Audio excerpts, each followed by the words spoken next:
Well, do you remember a turning point when things sort of really went from, the philosophy of the past? And what was so frustrating to us fans was that SC recruited great players, had great recruiting classes, many of whom went on to have stellar pro careers. But while they were here, we struggled, turnovers, mistakes, all the things that plague a sloppy team. So they had good athletes. You had some good athletes on that team. When did you feel it turning, and if there's a moment that it turned? We really had one particular moment. We were playing. It might have been the next week after the Washington game. We were like 2-5 at the time or something. We were terrible.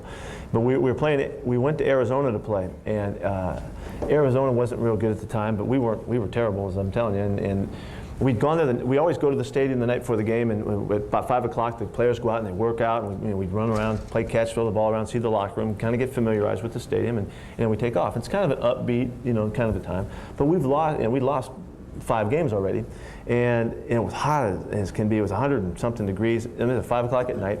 And we walk up, get off the buses, and our guys are walking as slow as you can walk. I mean, they don't have any juice at all, no energy, nothing. They sit on the benches. It was already in the shade.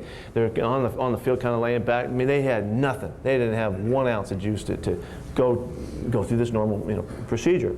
And I look around, and at that time, we were on the verge in that game of transitioning from Carson Palmer to Matt Leinart.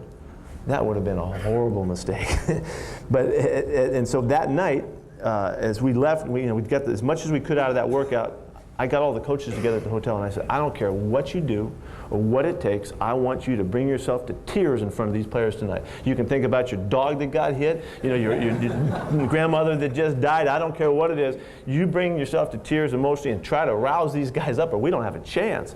So, I mean, some of the great acts of all time, Man, it was awesome. It was a story, the cousin that died that he didn't even have, we were making all that kind of stuff, And sure enough, in that game, we were playing okay, like we had played in the other games, and you could feel Arizona starting to come back. We were ahead by a little bit. And there's one particular play, they threw an out route on the sidelines, and Chris Richard, the young man we just hired as a graduate assistant, a defensive back for us, picked the ball off, ran it back up the sideline, scored a touchdown.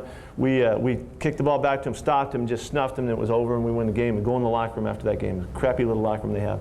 And I told those guys at the time, I said, fellas, we don't have to lose anymore.